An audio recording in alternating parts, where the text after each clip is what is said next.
अस्सलाम वालेकुम साहिबों, बात करेंगे आपसे आज लाहौरी हाई कोर्ट पे, यानी लाहौर हाई कोर्ट जिसको अब लोग कहते हैं लोहे से तजवीज़ देते हुए लोहारी हाई कोर्ट। आपको पता है कि मरियम सफदर ने नैब के सामने पेश होना है और वहाँ पर हो सकता है उनकी गिरफ्तारी हो जाए अगर वो मनी ट्रेल ना दे पाएँ, तो इसलिए उन्होंने एडवांस में ज़मानत करा ली और विद इन 5 मिनट्स उनको लाहौरी हाई कोर्ट ने जमानत दे दी।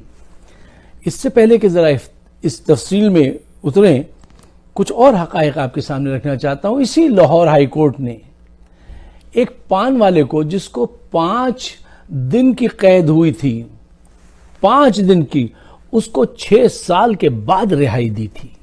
इसी लाहौर हाई कोर्ट ने चिनियोट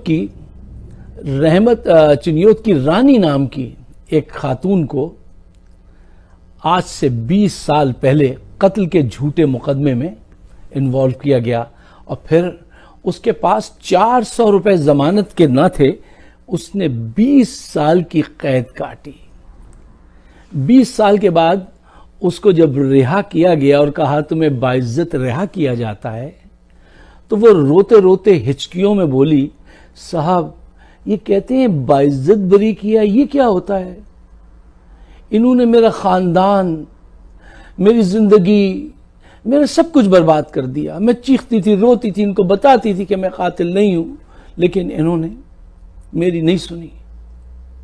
15 साल की थी रानी जब वो इस झूठे मुकदमे में उसको उलझाया इन वकीलों ने और जजेस ने।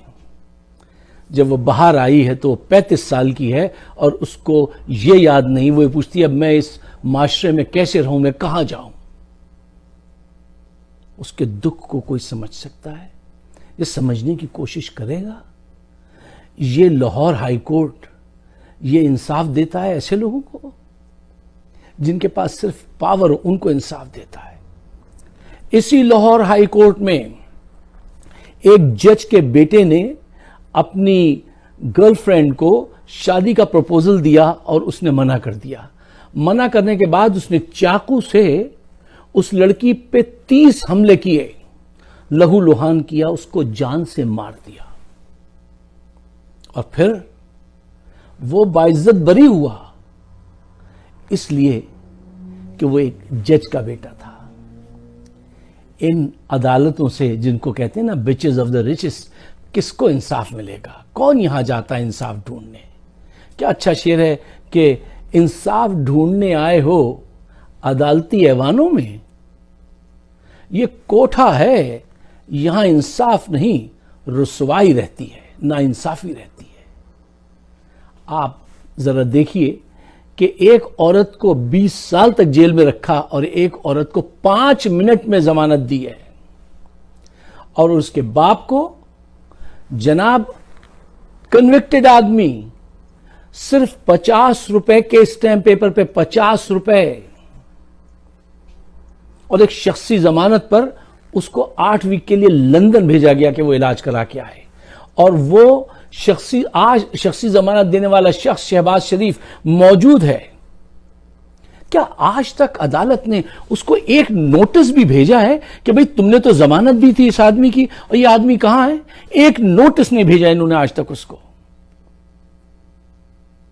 और उसके हक में फैसला ऐसा किया था कि छुट्टी वाले दिन अदालत खोली थी।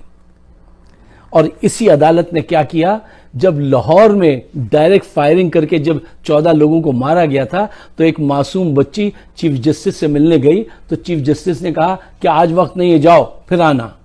उसको धुतकार के इन्होंने वहां से भेजा था और वो रोती हुई वापस आ गई थी। अब जो लोग मुझसे ये कहते हैं कि तुम इन जजेस का नाम एहतराम से लो, इन सियासतदानों को साहब कहो, आप पार्लिमानी गुफ्तगू नहीं करते, गैर पार्लिमानी गुफ्तगू करते हैं, आप तहजीब सीखे। मुझे तहजीब मत सिखाइए, तहजीब मेरे घर की लौंडी रही है। मैं आपकी तहजीब को नहीं मानता, आपकी तहजीब से मुझे मुनाफकत की बू आती है। चोर को चोर ना कहें, कातिल को कातिल ना कहें और उनसे साहब कह के बात करें। मुझे नहीं चाहिए ऐसी तहजीब, मैं ऐसी तहजीब को नहीं मानता। ऐसी तहजीब आपको मुबारक हो। इंसाफ देखना हो तो अमेरिका आइए। मैं आपको एक तस्वीर दिखाता हूं। ये तस्वीर जो है ये एक जज की है जिसने अमेरिका में क्या किया कि अदालत में अपने भाई की नौकरी बचाने के लिए उसके हक में फैसला दिया। इसके खिलाफ कुछ लोगों ने जो है एक्शन लिया और मुकदमा दायर किया। वो आई ऐवान के अंदर मुकदमा लड़ने, जुर्म उस पर साबित हुआ। वो वहां पे चीखने लगी, कहने लगी नहीं ये गलत है और ये है वो है। उसको उसी वक्त जज ने सिक्योरिटी से कहा, उन्होंने उस जज को उठाकर बाहर फेंका। ये होता है इंसाफ।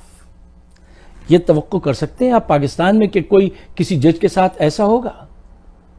इंसाफ देखना है तो अमेरिका का एक और केस देखिए कि एक नौजवान को एक स्टोर में दूध और पनीर जो है वो ब्रेड और पनीर चुराने के इक़दाम में गिरफ्तार किया गया। जब अदालत लगी तो अदालत ने उससे पूछा कि क्या नौजवान तुमने ये चोरी की है? उसने कहा जी। उसने कहा तुमने चोरी क्यों की? कहने लगा मुझे ज़रूरत थी। तो उसने कहा कि तुम्हारे पास पैसे नहीं थे? उसने कहा मेरे पास पैसे नहीं थे। जज ने कहा तुम पैसे किसी से मांग लेते? उसने कहा मांगे, बहुत लोगों के घर गया, दर खटखटाया, किसी ने पैसे नहीं दिए। जज ने पूछा तुम कोई काम करते हो?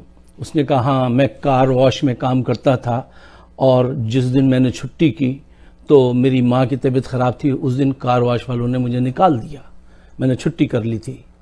तो उसके बाद फिर तुम किसी और से मदद करते? उसने कहा बहुत कोशिश की, कहीं से वो नहीं मिले, मुझे पैसे नहीं मिल सके। तो मैं गया स्टोर में और मैंने अपनी माँ के लिए ये ब्रेड और ये पनीर जो है ये चुराया है। तो वो सोचने पे मजबूर हो गया जज। और जज ने जब ये सारा अपनी पूरी कहानी सुनी उसके बाद क्या फैसला के दिया? जज ने कहा इस नौजवान के साथ बहुत ज्यादती हुई है और हम सब इसके मुजरिम हैं। सब लोग बशमूल मेरे $10 दे के फिर इस कोर्ट रूम से बाहर जाएंगे, उससे पहले कोई बाहर नहीं जाएगा। और स्टोर पे मैं $1000 का जुर्माना करता हूं कि उसने उस वक्त इसको पकड़ा और इसको बुरा भला कहा, इसको अब्यूज किया, इसको मारा। और अगर कल तक उसने $1000 नहीं जमा कराए तो उसको सील कर दूंगा उसके स्टोर को। सबसे पहले जज ने $10 निकाले, रखे मेज पे। सारे लोग बैठे हुए थे जो ज़ारो कतार रोने लगे कि ये इंसाफ है। और वो बच्चा, वो नौजवान, वो हिचकियों से रोते रोते जज की तरफ देखता रहा और जज ने जाके उससे कहा कि ये जाओ और कोई काम शुरू करो। ये है इंसाफ। जज ने कहा इसने जो चोरी की है उसकी बुनियाद को जानो, इस माशरे के ऐब को जानो, पहचानो। ये होता है इंसाफ। पाकिस्तान में ऐसा इंसाफ इससे दूर दूर भी नहीं है। जबकि तारीख तुम्हारी क्या है? तारीख तुम्हारी यह है कि दूसरी चादर कहां से आई। लेकिन तुमने कभी इसका ख्याल किया? नहीं किया। आज करते हो? नहीं करते हो। सिर्फ उनके लिए जिनके पास पावर है, जिनके पास इख्तिदार है, उनके लिए इंसाफ है और गरीब के लिए ठोकरें। आज आपके वकील बिल्कुल बदमाश, लुटेरे, जजेस करप्ट, बेहंगम, बदकमाश, जमीर फरोश लोग। और खुल के कहो तो कहते हैं साहब तहजीब सीखिए, चोर को चोर ना कहें। ख़वातीन हज़रात, पाकिस्तान जिस तरफ जा रहा है, जितना बर्बाद किया है, उसमें नंबर 1 हिस्सा जो है ना इनका है, अदालतों का है। इनके खिलाफ अब लोग उठेंगे और लोग देखिए, अल्टीमेटली ये नेचर है कि अब इनका नंबर आएगा, इनके घरों को आग लगेगी। आप अगर मेरे ख्यालात से इत्तफाक करते हैं तो उसको शेयर ज़रूर कीजिए और इन अदालतों और इन जजेस के ख़िलाफ़ एक आवाज़ उठाइए। आखिर में इकबाल के 2 अशार सुनते जाइए। हज़रत अल्लामा इकबाल के 2 अशार मैं उसमें थोड़ी सी चेंज कर रहा हूँ। हज़रत आपके ख्वाब को इन्होंने बड़ी गलत ताबीर पहना दी है, मैं मजबूर हूँ कि थोड़ी सी चेंज करके वो पेश करके आपसे इजाज़त चाहता हूँ। क्योंकि देखिए, आवाज़ तो हमें उठानी चाहिए, ज़िंदा ही आवाज़ उठाता है, ये उसकी ड्यूटी होती है। मुर्दा लोग बेचारे कैसे आवाज़ उठाएंगे, कमज़ोर लोग कैसे आवाज़ उठाएंगे। इकबाल जी कहते थे कि उठो, मैंने उसमें थोड़ी सी चेंज की है, उठो मेरे मुल्क के गरीबों को जगा दो, काखे उम्रा के दरो दीवार हिला दो। जिस अदालत से मयसर न हो इंसाफ, उस अदालत के दरो दीवार जला दो। जब तक आप कोई बड़ा एक्शन नहीं लेंगे, ये नहीं सुधरेंगे। कोई और तरीका है तो मुझे बताइए। आप सबका बहुत बहुत शुक्रिया।